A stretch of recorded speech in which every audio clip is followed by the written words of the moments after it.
Përshëndetje miq dhe mirë se erdhët në këtë video. Keni hyrë në kanalin tim zyrtar në YouTube, Odeta Dume Mandro. Për të qenë pjesë e live-eve të mia, mund të abonoheni duke klikuar poshtë tek fotoja ime.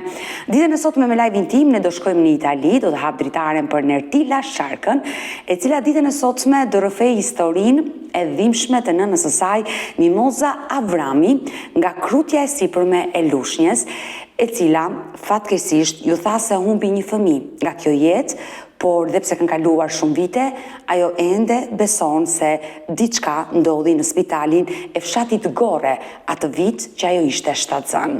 Kështu që Nertila do na i rrëfej sot me detaje këtë histori, është duke na pritur hap dritaren dhe përshëndes. Përshëndetje Nertila. Përshëndetje. Si je ti? Mirë. Më ke dërguar mesazhe se ke një histori të nënës tënde, por që ajo s'di gjë që ti je lidhur me mua. Ajo nuk di gjë fare. Kush është histori? Po. Atëre, është puna se ne nuk e maj mend mirë, siç ka ndodhur lindja që ka bërë mami para meje. Çfarë viti? Ne mendojmë në 87. Mami ka lindur, e ka bërë lindjen, e kanë çuar në spitalin e Lushnjës. Por e kanë mbajtur 3 muaj në Goren, në spitalin e Gorres. Spitali Gore, po? 3 muaj atje, ama 3 muaj nuk i ka dhënë asnjë lloj ilaçi, asnjë gjë. Ni pse rri ky njeri i shtruar kur s'ka asnjë lloj problemi. Doktoresha e familjes e vizitonte çdo të njëjtë. I kërkova dhe një informacion asaj doktoreshës familjes, që ishte e fshatit aty, nuk më dha asnjë informacion. Tash diçka mund ta dish, ç'a ndodhi, ç'a nuk ndodhi. Edhe me pak fjalë u bë lindja, edhe mas 4 orë që lindi i thanë që vdiq fëmia dhe nuk ja dhanë. E dashur Nertila, nëna juaj shkoi në 1987 në spital pas sa ditëve i thanë që fëmia vdiq? Atëre, mami siç ndej një 3 muaj në Gore, edhe kur erdhi dita çuan në Lushnjë, i bën operim. Lindjen me operim, mbas 4 orësh i thanë që fëmia vdiq. Mirë po nëna e pa që kaloi, ishte flok zezë, nëna e mamit e pa, edhe nuk ja dhanë mrapa asnjë gjë. Pra, nëna lindi vajzë? Po. Por tani më shpjego pak, nëna vajti në spital 3 muaj para se të lindte? Apo qëndroi 3 muaj pas? Mami para se të linte e mbajtën 3 muaj në Gore, në spitalin e Gorres. Ne jemi në krutje sipërme. Po nëna çfarë të ka treguar nëna juaj? Si quhet nëna? Mimoza Avrami. Çfarë të ka treguar zonja Mimoza? Mami thot këtë, unë nuk e kuptoj, thot pse më manin atje në spitalin e Gorres. Më manin, edhe doktoresha familjes vinte, vizitonte, ishte çdo gjë rregull, nuk i jepshin asnjë serum, asnjë ilaç, asnjë gjë. Kur erdhi dita i thanë shpejt se do lindësh. E çuan atje, mas asaj 3 ditë, mas lindjes ajo nuk mante mend asnjë gjë. E kam bërë ato 3 ditë si të trullosur, sa edhe te operimi që i bani la një vrym. Tani nëna juaj kishte vajtur në spital se kishte ndonjë problem me shtatzanin apo vajtën e morën? Jo. Nuk kishte asnjë problem. Doktoresha familjes i tha duhet të shtrohesh se e ke rrezik, por rrezik tani nuk kishte as dhimi, asnjë gjë. Pra mjeka i ka thënë që mund të kesh rrezik dështimi. Po, mund t'jetë kështu, po kur ajo s'kishte asnjë dhimi, asnjë problem, asnjë gjë. Edhe tani kjo është doktoresha e fshatit. Unë pasi kaluan gjithë vite, babi vdiq në 2017, edhe se mos ta kërkojmë, nuk i dihet, ta bëjmë një kërkim. Edhe i çova mesazh kësaj doktoreshës. Tash mbas se di diçka, vujti mami në diçka, pati në rrezik dështimi, çfarë pati, a mban mend? Jo, nuk mbaj mend asnjë gjë. Po si nuk mban mend tash kur ti çdo të njëjtë e vizitoje? Por mirë, në momentin që nëna juaj qëndroi 3 muaj në spital, ju në fshatin, si që është fshati Gori? Gore. Në fshatin Gore, qëndroi 3 muaj në spital, e vizitonte babai juaj, gjyshja juaj, domethënë. Po. Flisnin. Edhe njerëzit nga gjyshja, aty vinin, shkonin gjithmonë. Po i mami ishte mirë, nuk kuptohesh pse. Se e habitshme, nëna juaj qëndroi në spital kot sipas jush, domethënë nuk kishte probleme me shtatzanin. Mami thoshte unë isha shumë mirë. Po nuk kërkuat një shpjegim në atë kohë? Jo, sigurisht se ju keni qenë i vogël. Atëherë, unë s'kam qenë fare kur i thonë, po atëherë edhe babi thoshte, ku sapshe do të gojën asnjë gjë. E dashur Nertila, nëna pasi lindi pati 3 ditë probleme, po më tregon. 3 ditë. Problemi që nuk mbante mend asgjë? Asnjë gjë, as ditën asnjë gjë, tha. O vetëm gjumë, tha doja. Por shkakun e vdekjes e mësuan më vonë? Jo. Por babai. Jo, nuk tha. Babai u Nuk than asnjë gjë, edhe babi edhe kjo temë nuk u hapti fare. Pastaj ne, siç na vdiq babi, edhe mbas vdekjes babit, mami pa ne ndër, edhe mami ishte këtu, sa goca është gjallë. Nena aty na hyri na brenda, tha më pse mos ta kërkojmë. Ju dyshoni se ndoshta ka ndodhur diçka që motra mund të jetë marrë? Them ka shumë mundësi, edhe gjëja më e fundit që na shtyn vjet me har, mami vajti në Shqipëri. Po. Edhe një infermiere që rrinte mbas doktoresh, ajo tani tha, vajti mami kërkoi, donte të fliste, të merrte ndonjë informacion, çfarë ndodhi, tha. Tha ajo, o Mimoza, tha ajo, kishte bërë kryq, tha, o zot, tha, unë tha, kaq po them, tha, ndiqe këtë punë, tha, se po flitet shumë, tha, për vajzën tatë, tha. Kjo kur ka ndodhur, para sa vitesh? Kjo vjet. Pra, vitin që shkoi nëna juaj ka vajtur ka takuar infermieren? Infermiere që rrinte mas doktoreshës. Dhe ajo i ka thënë? Edhe ajo i tha, shkoj në mrapa këtij muhabetit Mimoza, tha ajo, se po flitet shumë për vajzën tuaj. Kaq. Po nuk e kishte pyetur më shumë nëna juaj? Ajo e pyeti, po nuk e di. Nuk mbas se s'mund fliste. Nuk di se të them. Dhe kjo gjë ka ndezur një dritë jeshile në familjen tuaj që mund të jetë gjallë. Kjo them, pse mos ta kërkojmë? Na ajo edhe unë këtej, unë isha fut me tezën këtej për të shkruar ty. Ajo andej i kishte thënë burrit tezës, shkoj në lushje ti hapi arkivat atje. Edhe ata bën kërkimet, nuk e di tani. Po në arkiv keni arritur të zbuloni diçka, shkakun e vdekjes së vajzës? Akoma jo, se edhe tezja para një jave më tha, o Nertila, tha, keno i përgjigje na Odeta, i thashu, nuk kam komunikuar me, i thashu. Ja, ne po prandaj thash, prit pes në një përgjigje na Odeta, thash, pastaj çojmë Xhaxhi Maxi prap, thash. Është e rëndësishme, dashur Nertila, është shumë e rëndësishme që të bëhet një verifikim në arkivën e spitalit ku ka lindur nëna juaj për të kuptuar datën kur ajo ka hyrë në spital. Është shumë e rëndësishme të verifikohet data kur ka vdekur fëmia foshnja, shkaku i vdekjes, për të kuptuar se çfarë është shkruar në regjistër. Pra ekzistojnë të gjitha këto gjëra dhe këtë gjë duhet ta bëj familjarët, mund ta bësh ti si vajza e Mimozës, mund ta bëj vetë nëna juaj Mimoza. Por vetë Mimoza çfarë thot, çfarë i ndjen zemra? Mami nuk e di, po ajo e ndjen, ajo thot, unë jam shumë kurioze të pak të ndi arsyen. Qa do që tjetë? Thot, pse mos ta bëjmë, thot, këtë kërkim, thot. Pak më duket e habitshme që në spital... Është më falë të ndërpreva, është më shumë, thot, Endra, që i doli nga babi. Se ne nuk patëm folur, fare se kishim hapë të muhabet. Ama kur pasha Ender tha që më tha babi, tha goca është gjallë. Më duket e habitshme që në spital të ndodhin këto gjëra, nëna të mbahet 3 muaj në spital, fëmia të lindi gjallë, merret.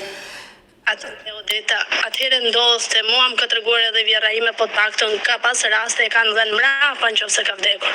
Sepse nuk i dhanë as trupin nënës. Fare. Por kush e varrosi foshnjën? Asnjëri nuk e dim, nuk u pa gjë asgjë. Kaq pa nëna, nga ana mamit që kaloi, ishte një flok zezra, edhe asnjë gjë tjetër. Dhe nuk i dhanë asnjë shpjegim, fëmia vdiq dhe kaq. Vdiq edhe kaq. Po nuk kërkoi në atë kohë trupin nëna dhe babai të foshnjës që ta varrosin në fshatin tuaj?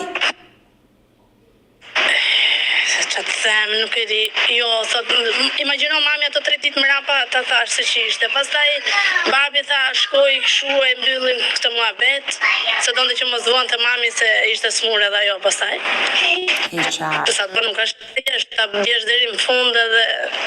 Por babai kur ishte gjallë, nuk e ka kujtuar ndonjëherë si histori, ka dyshuar që mund të jetë gjallë fëmia?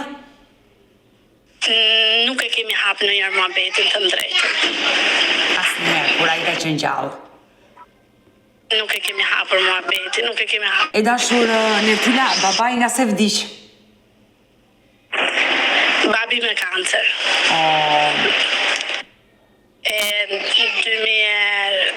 15 brenda 6 muajve.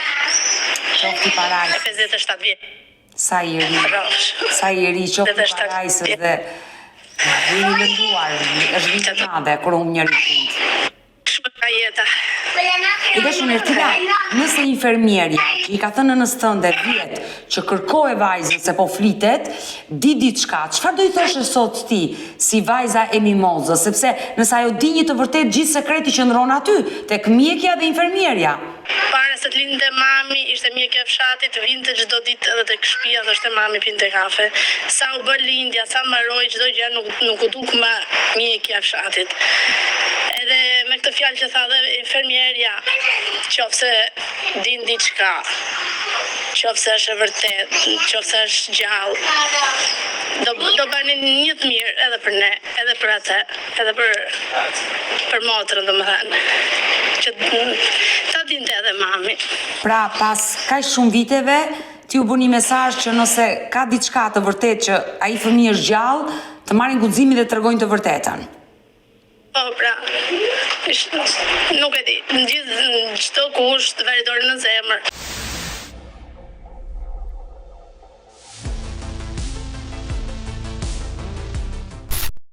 E dashur Ertila, sa fëmijë jeni? 2. Unë edhe vllai. Je ti dhe vllai, e qartë. Mirë, ne do betemi bashkë në kontakt. Është shumë e rëndësishme që të shkoni në arshivën e spitalit ku nëna ka lindur dhe ka qëndruar 3 muaj, të zbuloni çfarë është shkruar në regjistër. Është e rëndësishme që këtë dokument të ma dërgosh dhe mua. Do nisim për të bërë verifikime, por uroj dhe shpresoj që të zbardhet kjo e vërtet dhe zemra e mimozës të qetësohet. Ta uroj me zemër. Okay. Shudeta, shpresojmë. Tani shpresoj. Mirë, do mbetemi në kontakt dhe të përshëndes nga Tirana. Mirupafshim gjithë mira.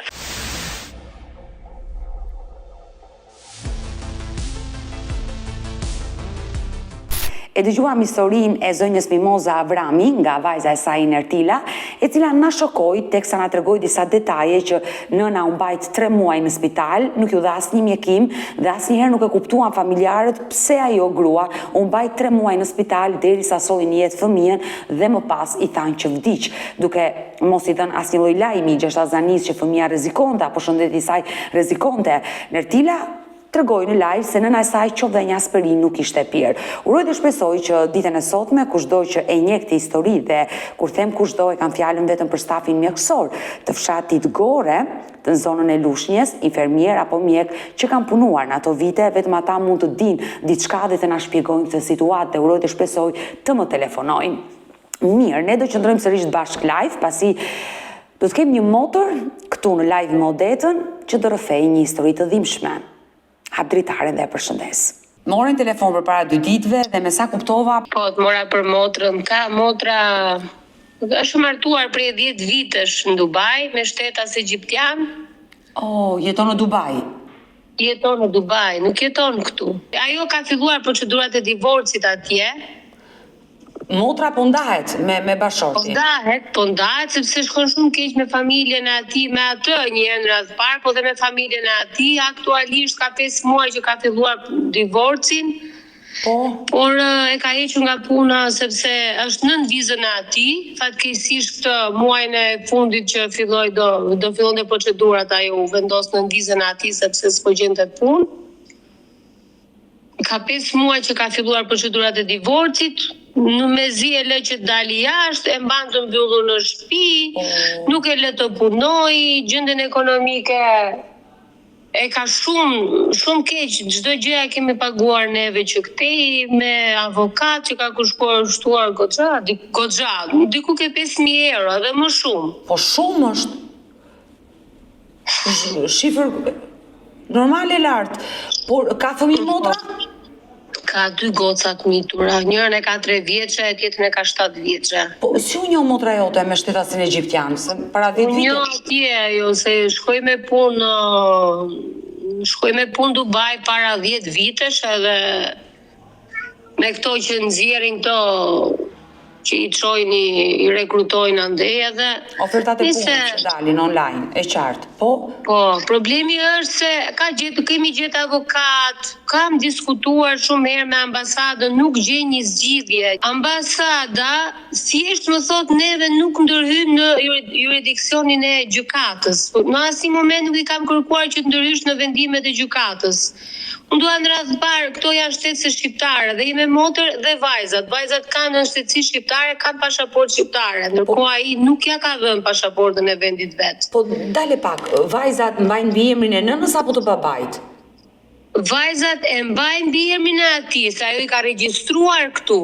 Po, i ka regjistruar Problemi është se pasaportën e kanë shqiptare, ai në vendin e vet nuk i njihen që ka fëmijë, vetëm në Dubai.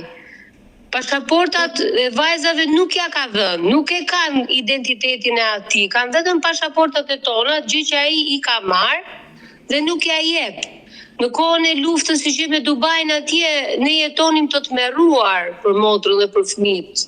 Ato bashkë me ato jetojnë aty në atë shtëpi. Po kur i me motrë kishte mundësi të shpëtonte veten edhe vajzat e vet ai nuk e lejonte. Sa vjeç janë vajzat? Ambasada 3 dhe 7. Që nga të vogla. Tani të lutem, përse ai ka refuzuar të njohi vajzat në shtetin e vet dhe ato të kenë në shtetësinë egjiptiane të babait të tij? Ai nuk ka refuzuar, ai thjesht i merr gjërat kështu ata inshallah do kemi në next year, next month. Më thënë për inertësi, për test, jo se nuk donte që ta bënte këtë gjë, sepse ai tani do që ta bëj këtë gjë, por i me motë tani nuk ja jep, sepse duhet ta regjistroj martesë, po ndërkohë ai po ndahet tani. Sepse duhet shkonte të regjistronte martesën në Egjipt. Pastaj të fëmijët. Por ai ka refuzuar që të shkojë sepse e gjithë gjë e ka ardhur për shkak të pagesave që ai nuk i kryente pagesat. Atje gruaja nuk është e detyruar fare që të japi të ardhurat financiare në shtëpi. Burri ka për detyrim të mbajë gruan edhe fëmijët. Motra ime ka paguar gjatë gjithë kohës, derisa erdhi një moment që ajo humbi punës, po kishte mundësi të punsojë sepse ka kaluar dhe shumë operacione motra ime. Ka bërë operacione për lindje, operacione për veshka, nëntor në operim. Ku lindi gocën bëri 2 ndërhyrje njëkohësisht, këtej që lindi gocën, këtej se i plasi hemorragjia. Do me thënë, ngeli një vit pa punë dhe aty fillon të gjitha gjërat se kjo nuk po jep të ardhurën. Motra jeton vetëm me burrin apo dhe me njerëzit e tij? Dhe me familjen ati. Nuk ja ka dhënë edhe shtëpinë asnjëherë si ka krijuar këto kushtet e banesës që e ka për detyrim. Po, se ligjet janë ndryshe në atë vend. Janë ligjet ndryshe atje. E ka detyrim burri që t'i siguroj banesën, të ardhurat, të gjitha gruaja vetëm nëse do mund t'japi të ardhurat në shtëpi. Por i me motor, duke qenë se është rritur nga një familje që prindrit kontribojnë të 2 familje për rritjen e fëmijës, mbarvajtjen e shtëpisë, ajo këtë gjë ka bërë, ndërkohë ka bërë shumë gabim sepse ajo tani është pa të ardhura, është pa punë. Por ai nuk punon? Ai punon, pa ai nuk i jep asgjë më tani. Ai nuk i jep asgjë, asaj ai kupton që edhe për të blerë gjërat e veta mujore duhet i çojmë neve lekë që këtij sepse nuk ka asnjë lekë tani më ajo asgjë. Po për ka qenë dhe me borxhe me bankën. Motra ime punon të real estate dhe i filloi puna atje shumë mirë. Ishte deri para një jave shqyr Zotit ja hodhën ato se kishte shqitur një pronë me një shqiptari dhe shqyr Zotit gati 70.000 euro që i mori nga ajo, që lau borxhet në bankë që i kishte marrë prej këtij. Po pse ishte zhytur në borxhe prej këtij? Sepse i thoshte që unë nuk kam mundësi se kam rrogën e vogël për të paguar shkollën e vajzës. Merri ti dhe ti ja punë. Po pra, është pjesa e bashkëjetesës pra me burrin që ajo i besonte atij dhe kur erdhi puna tani që ai ja vuri litarin fyt dhe nuk po e ndihmonte dot më dhe kjo nuk duroi dot më, kërkoi se e ka kërkuar kjo divorcin. E qartë. Dhe ai tash filloi dhe nuk i paguan më asgjë. Në një farë mënyrë hakmerre, duke mos i dhënë asnjë lloj paraje. Po dhe do dhe që tani ai do dhe ti marri vajzat, por nëse inshallah kjo gjë nuk ndodh. Por është e vështirë që një baba që s'ka të ardhur mbi të gjitha, me rrok të vogël të marrë kujdesarinë e 2 vajzave, kështu që nuk besoj që kjo gjë të ndodhi. Por shkaku i ndarjes së tyre ishte ekonomia apo probleme të tjera familjare se nuk e donin më sinuse motrën tënde, njerëzit e tij egjiptianë? Janë të gjitha gjërat. Ato janë tradicional si të mendosh ne para 500 vitesh. Do me thënë, janë aq tradicional sa nuk di, jetojnë akoma gjithë bashkë, festojnë, shkojnë i bëjnë ku e festove atë festën e Baramit, shkun ke halla, ke xhaja, ke da, janë akoma si ne që jemi në kohën e që shumë vite. Nuk e kanë atë pjesën e familjes. Motra ime donte gjithmonë që të krijonte familjen e vet, kishte bashkë me të dhe me vajzat bashkë, pa ai këtë gjë nuk e bënte asnjëherë. Pastaj ka ardhur nga shumë gjëra, neglizhenca që i bënte ai asaj si femër, nga që ajo filloi ajo, pastaj ajo punonte, nuk e mban veten, shumë gjëra tjera kanë ardhur, ka shumë mangësi ndërmjet çiftit. Por e kuptoj, por mua më vjen keq për motrën tënde që kanë jetuar 10 vite me një person të tillë. Po, edhe mua shumë. Unë gjithkohës, unë nuk kam dash asnjë që të martohem me atë. Kam shkuar vet aty për herë të parë, kur i kam takuar, i kam thënë motrës time se kam shkuar, se ka bërë motra ime ndërhyrjen në Veshka dhe duhet isha aty që të kujdesesha për atë, dhe kam takuar dhe këtë person, dhe që në momenti që e kam takuar nuk më ka pëlqyer. Edhe kur kam shkuar që na ftuan në shtëpinë e tyre, që mas operimit na ftuan atje dhe do kujdesej mamaja aty për motrën time, mbasi të largohesha unë, po më morën edhe mua atje, mua nuk më pëlqeu asgjë atje, dhe i thash motrës time nuk dua. Ajo e vendosi tani edhe çdo gjë, nuk është se i ka ecur mirë, absolutisht tradhtira nga ana e tij pafund. Por ata ishin familje. Pafund ajo i ka toleruar këto gjëra. Nuk ka, shiko, ajo e ka bërë edhe ndoshta edhe se e ka dash. Ndoshta nuk donte të silte edhe trauma në shtëpi, duke qenë neve familje me prindër të vuajtur gjithkohë, dhe nuk edhe ka dashur ta mbaj familjen e vet, që prindërve mos ja jepte këtë shqetësim. Po prindrit e mi kanë qenë shumë të lumtur që ajo të ndahej. Dhe kur i ka thënë ajo që do ndahem, ata janë lumturuar shumë.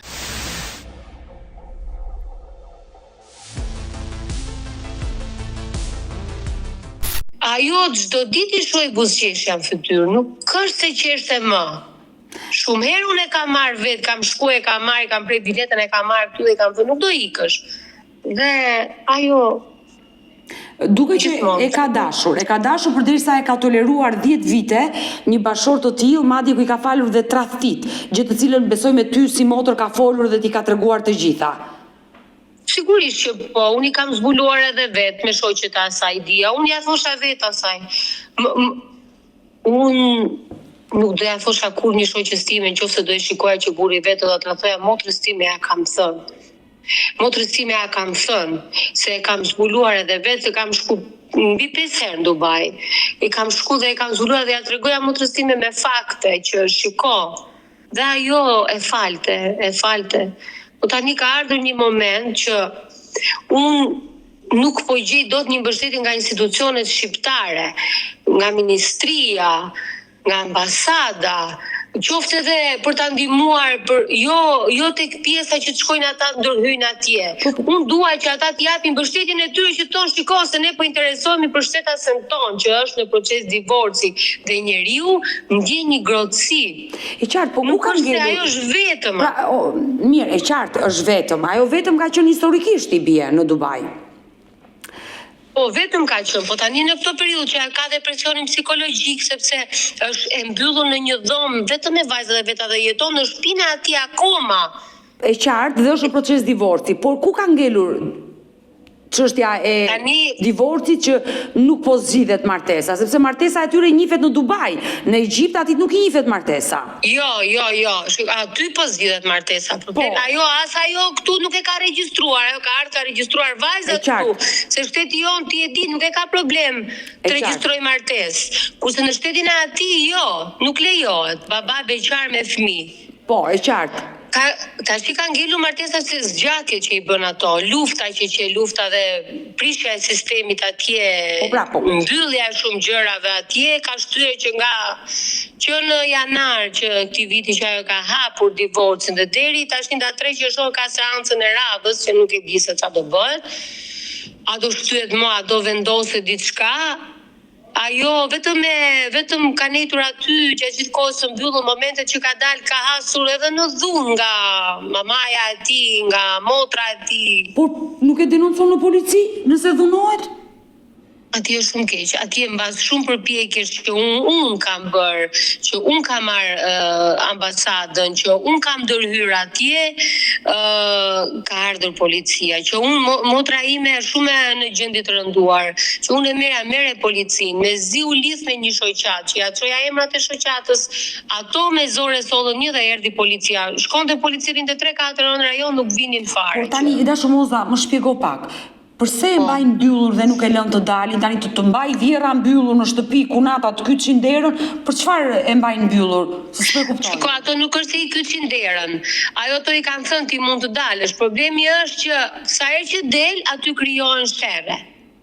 Për çfarë? Aty ajo nuk, nga që nuk i bën sherr, mos dil, pse del, do të hapin punë gjykate, kërcënon ai burri vet. Shiko ora, vetëm e kërcënon gjatë gjithë kohës. Po çfarë ka gjykata? Nuk është ajo nuk e ka të ndaluar daljen, sepse ja thotë edhe vetë shteti i ka thënë që dil sa të duash me vajzat e tua. Po pra, e kupton? Problemi është se edhe gjendja ekonomike që se ka nuk del dot, sepse atje që dalësh do makinë, do të marrë taksi, kudo që të shkosh atje është shumë shtrenjtë, ajo mundohet që mos dali për këtë pjesë edhe të kursej edhe lek, po të kursej edhe sherret që i vijnë nga kjo gjë, e kupton? E qartë, por I ka bërë bashorti i saj kërkon rikthim apo dhe ai e ka pranuar divorcin, dhe ai pret të divorcohen tani? Shiko, ai ka pranuar, ai divorc një herë në një paditë, jo paditë, në një që e kanë marrë ato në telefon, ka thënë që nuk dua të ndahem. Pastaj tha jo dua të ndahem. Domethënë që do të ndahet edhe ai se përdesa s'ka komunikim fare gjatë këtyre 5 muajve që ata rrinë në një shtëpi, komunikojnë vetëm me mesazhe dhe nuk flasin me njëri tjetrin, ai nuk do më të jetë me atë. Ai tani i shikon, i stajon edhe historira që tradhtie ja e vë kësaj, do ta nxjerrë edhe këtë imorale, sikur kjo ka bërë gjëra në internet, ka nxjerrë. Unë mendoja që e kishte për postimet e fëmijëve. Fëmijët unë ja postoj atyre më shumë, nga që i kam besat e mia i dua shumë. Sigurisht. Fëmijët e mi i kam të rritur dhe i kam shtuar gjithë dashurinë tek ato, i kam si peng, i dua shumë, edhe nuk e imagjinoj dot jetën që ti marrja ai dhe unë mos rritem me besat e mia. Por pse ai tani e kërcënon që do marrë dhe kujdestarinë e vajzave? Po, ai tani atë ka kërkuar kujdestarinë. Po mirë, ai mund të pretendoj shumë gjëra, sigurisht, por vendos gjykata dhe nasi gjykatë botës nuk mund t'ia heqë të drejtën një nëne për fëmijët nëse ajo është e denjë. Një nënë i hiqet e drejta edhe në vendet muslimane, i hiqet e drejta nëse ajo vërtet, le të themi, është abuzuese me shumë gjëra dhe t'i hiqet e drejta, kështu që ai mund të pretendojë sa të dojë për këtë pjesë. Por për çështjen pse është zvarritur gjyqi, ato janë edhe ambasada nuk ndihmon dot, sepse lufta që ndodhi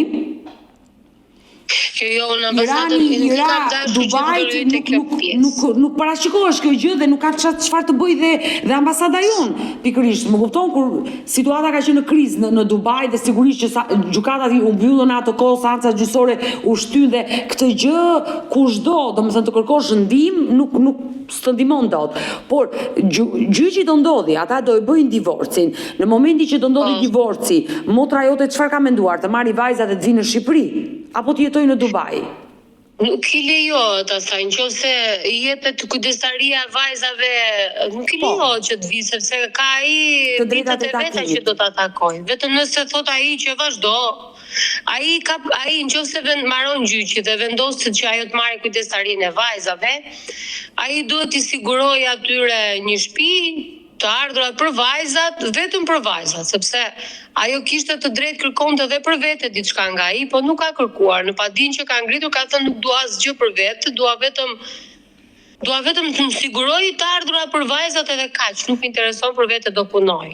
Po vajzat, njëra është 3 vjeç, nuk e kupton të gjithë konflikt në familje, por ajo 7 vjeçarja? Ajo është e prekur e di, thot shpeshke që mami me babin tim nuk do pajtohen më, thot se janë mërzitur shumë keq. Ata fëmijët e përjetojnë më shumë, kjo është e sigurt. Po.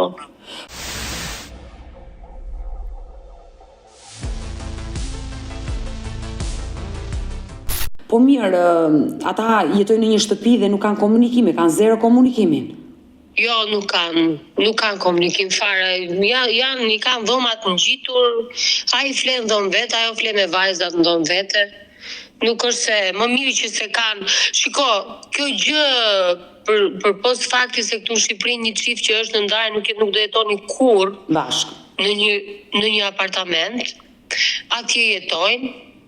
Ajo më tepër ka pas probleme me familjen e atij, ndoshta burri këtu do ta kishte vrar, atje se prek dot me dorë. Në përjashtim të 2 rasteve që e ka shtyr kështu, ka përdorur pak dhunë, po krahasuar me çfarë mund të ndodhte këtu në Shqipëri, paktën jemi të qetë nga kjo anë, sepse E kuptoj. këtu në Shqipëri vetëm se ke mendimin që Moza, nuk keni mundur do të udhëtoni drejt Dubait në një farë mënyrë për të qenë pranë motrës dhe për të folur me njerëzit e familjes së tij që pse do ta pengojnë motrën, pse do t'i japin këtë lloj stresi, këtë lloj presioni asaj, ku dhe ajo vetë është në një situatë të vështirë se po divorcohet dhe nuk është e lehtë. S'ke mundur do ti vetë të flasësh me shkunatin?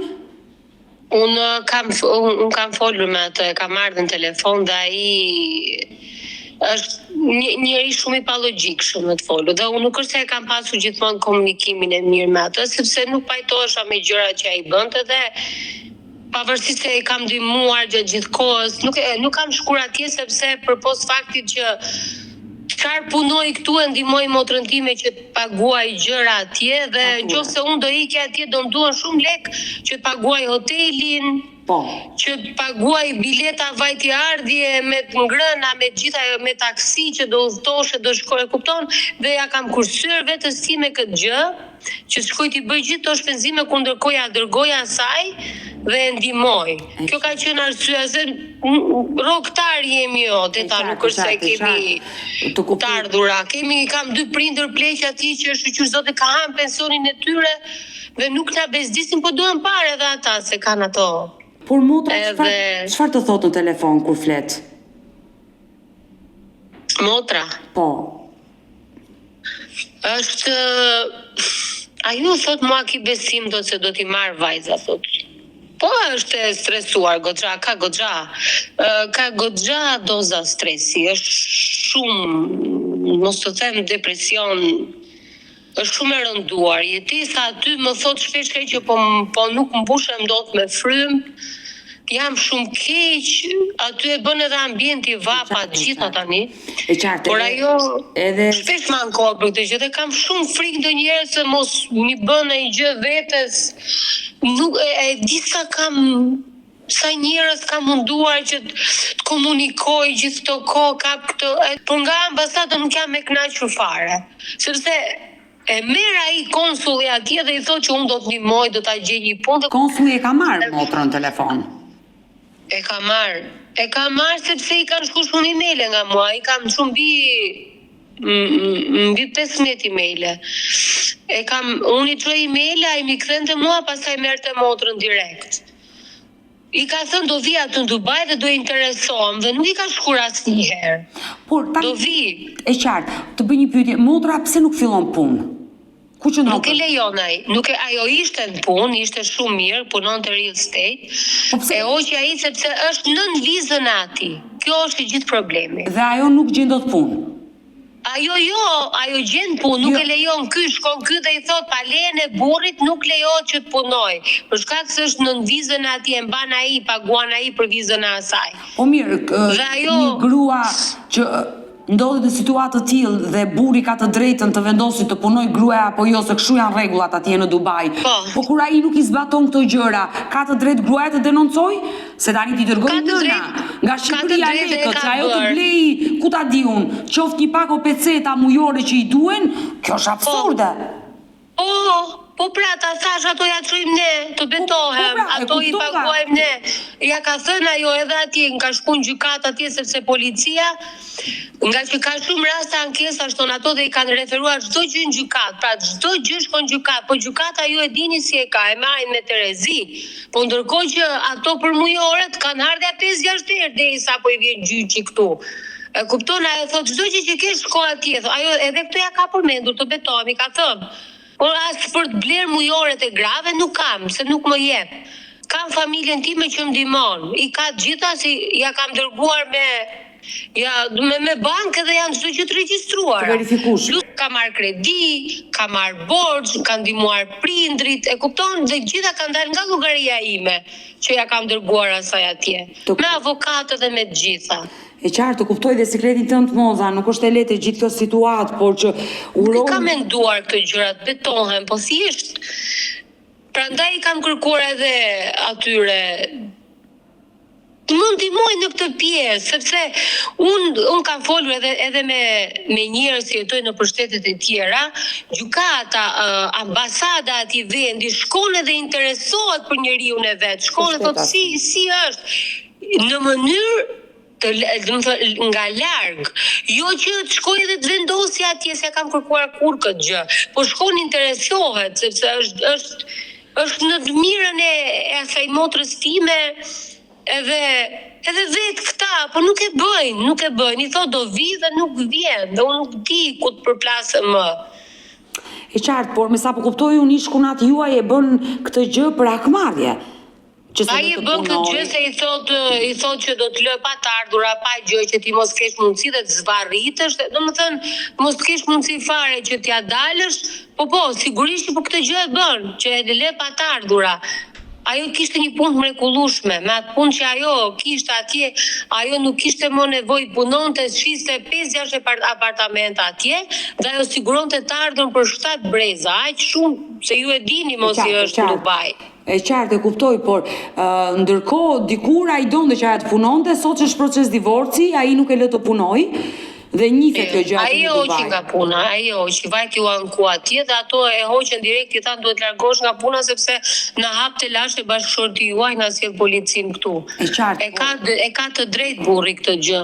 Në Dubai. Tashmë ajo kur të divorcohet sigurisht që ai nuk e ka më këtë të drejtë, që do dali të punoj. Ajo prej të marrë divorcin për të nisur jetën e saj, sigurisht nga e para me vajzat, por që më vjen keq i ka ndodhur kjo gjë dhe me sa duket ai nuk e respekton ka si nënën e fëmijëve. Jo. Se një burr që edhe mund të divorcohet, e respekton të paktën ish gruan vetëm për faktin që është nëna e fëmijëve të tij. Këtë gjë kam thënë edhe unë, kam folur në telefon edhe i kam thënë, kanë ardhur si kanë ardhur gjërat. Ti tani duhet që ta respektosh atë, nuk e mos respektoj si grua, respektoj si nënën e fëmijëve të tu, respektoj për 2 vajzat e tua, për edukatën që ato do marrin, për atë që ju do t'i përcjellni fëmijëve tuaj. Po, domethënë ai është si një adoleshent i vonuar, është si një njerëz që nuk ka lidhje me kulturën tonë, me neve si njerëz. Kanë shumë gërça ata në tru që nuk ju funksionojnë shumë gjëra. Kanë shumë prapambetje jo mendore, prapambetje kohore. Janë shumë të prapambetur në këtë gjë. Ata janë akoma tek familja e madhe që do pyesin mamin, do pyesin babin. Po, te familja e madhe, po kur bëjnë tradhtit, nuk e pyesin mamin dhe babin dhe gruan. Po.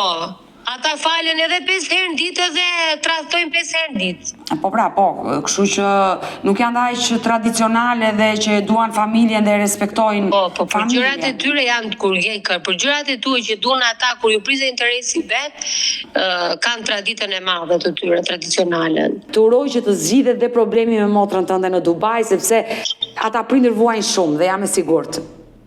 Po, vuajnë shumë. Do të kërkoja me shumë dëshirë nëse do të dëgjoje diçka në lidhje me rastin, ndonjë avokat që ti ke aty, ndonjë sugjerim që mund të më japin që ta ndihmoj motrën time, ndonjë ndërhyrje ku mund ta bëj unë si person. Unë uroj dhe shpresoj që nëpërmjet live-it të gjejmë një avokat shqiptar në Dubai. Është shumë e rëndësishme të gjesh një avokat shqiptar në Dubai që ai ti ofrojë ndihmë motrës tënde. Kjo është ndihma më e madhe, sepse një avokat që vjen në studion time që e ka licencë për në Shqipëri nuk do të ndihmoj. Ta them me sinqeritet. Ajo avokatin e ka atje. Unë thjesht do doja unë ça mund ndërhyrja unë që këtej që ti ofroj suporti